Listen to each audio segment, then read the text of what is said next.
আসসালামু আলাইকুম রহমতুল্লাহি ওয়া বারাকাতুহু। সম্মানিত সুধীবৃন্দ, বাংলাদেশের সর্বশ্রেণীর জনগণকে আমার পক্ষ থেকে প্রাণঢালা অভিনন্দন এবং শুভেচ্ছা। বর্তমান প্রেক্ষাপটে আমরা যে বিষয় নিয়ে বাংলাদেশের সকল শ্রেণীর মানুষ আজকে উদ্বিগ্ন, এই বিষয়ে আমি দুই চারটি কথা বলে আমার স্বাধীনতাকামী, আমার পক্ষের যে বিষয়টা আমি এটা আপনাদের কাছে উঠিয়ে ধরছি। প্রতিটা দেশের মানুষ শান্তিকামী, শান্তি চায়। বাংলাদেশের মানুষও সেভাবে শান্তি চায়। তো পৃথিবীতে দুইটা ধারা রয়েছে, একটা হলো সমাজতন্ত্র আর একটা হলো গণতন্ত্র। আসলে শান্তি কোথায়? পৃথিবীতে রাশিয়ার যে সোভিয়েত ইউনিয়ন সহ রাশিয়ার যে সমস্ত পৃথিবীতে তাদের প্রতিষ্ঠাতা করছিল, তাদের সামরিক শক্তিতে তারা রাজত্ব করেছিল, তারা সমাজতন্ত্রে বিশ্বাসী ছিল। তো এক পর্যায়ে মানুষ সেটাকে ঘৃণিত করে সমাজতন্ত্রটাকে মানুষ দূরে ঠেলে দিয়েছে। আসছে আব্রাহাম লিঙ্কনের তৈরি মানবরচিত গণতন্ত্র। এই গণতন্ত্রের মাধ্যমে কি আদৌ মানুষের শান্তি আসা কি সম্ভব? আসলে গণতন্ত্র যারা বলে গণতন্ত্র ভালো, গণতন্ত্রের কিছু সাইড ভালো, কিছু সাইড খারাপ, তবে খারাপটাই বেশি।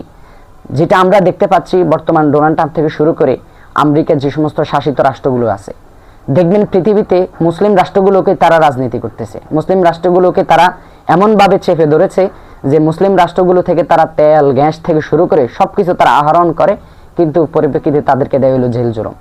যেমন সিরিয়া, লেবানন, ফিলিস্তিন, এরপরে যে মিশর, জর্দান, কুয়েত, কাতার, এই সমস্ত রাষ্ট্রের সাথে কিন্তু ভালো একটা সম্পর্ক উপরে উপরে বিতর্কতভাবে এদের সম্পদগুলো খেয়ে তারা গণতন্ত্রের কথা বলে এবং তারা বলে যে আমরা মানুষের অধিকার বাস্তবায়ন করতে চাই। বাংলাদেশেও এরকম একটা বিষয় আমরা ফলো করতেছি যে আসলে শান্তি কোন পথে। তো আমি বাংলাদেশের জনগণকে বলতে চাই, আসলে শান্তি হলো গণতন্ত্র না, সমাজতন্ত্র না, শান্তির একমাত্র রয়েছে ইসলাম এবং দ্বীনের ভিতরে। আল্লাহ রাব্বুল আলামিন পৃথিবীর সংলগ্ন থেকে নিয়ে পর্যন্ত যত মানুষ এই পৃথিবীতে আসছে, সমস্ত মানুষের শান্তি একমাত্র রাখছে ইসলামে। সেই ইসলামের বাণী নিয়ে, সেই শান্তির বার্তা নিয়ে আমাদের কাছে আমাদের নবী হযরত বিশ্বনবী মুহাম্মদুর রাসূলুল্লাহ সাল্লাল্লাহু আলাইহি ওয়াসাল্লাম এসেছিলেন। তিনি বলেছিলেন, হে আমার উম্মতরা, যদি তোমরা শান্তিতে থাকতে চাও, যদি তোমরা শান্তি খোঁজো, তাহলে তোমরা অন্য কিছুর ভিতরে নয়, শুধু একমাত্র শান্তি খুঁজবে আমার রেখে যাওয়া সুন্নাত এবং কোরআনের ভিতরে।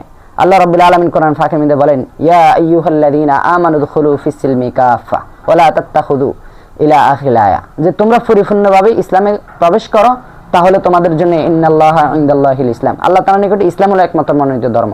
এই ধর্ম অনুযায়ী যত মানুষ নিজের জীবনকে পরিচালনা করবে রাসূলের হাদিস অনুযায়ী, সে শান্তি পাবে। তো আজকে আমি আমাদের এই প্রেক্ষাপটে বাংলাদেশের এই বিভীষিকাময় অবস্থায় আমি সকল জনসাধারণকে বলবো, আপনারা সকলে দল মত নির্বিশেষে সকলে ইসলামের পথে এগিয়ে আসুন ইনশাআল্লাহুল আজিজ। আমার আল্লাহ পাক রব্বুল আলামিনের ওয়াদা অনুযায়ী, রাসূলের ভাষ্য মতে ইনশাআল্লাহ আমাদের সকলের প্রত্যেকের জীবনে শান্তি অবশ্যই এসে বাধ্য হবে। ওমা তৌফিক ইল্লা বিল্লাহ। আসসালামু আলাইকুম ওয়া রাহমাতুল্লাহ।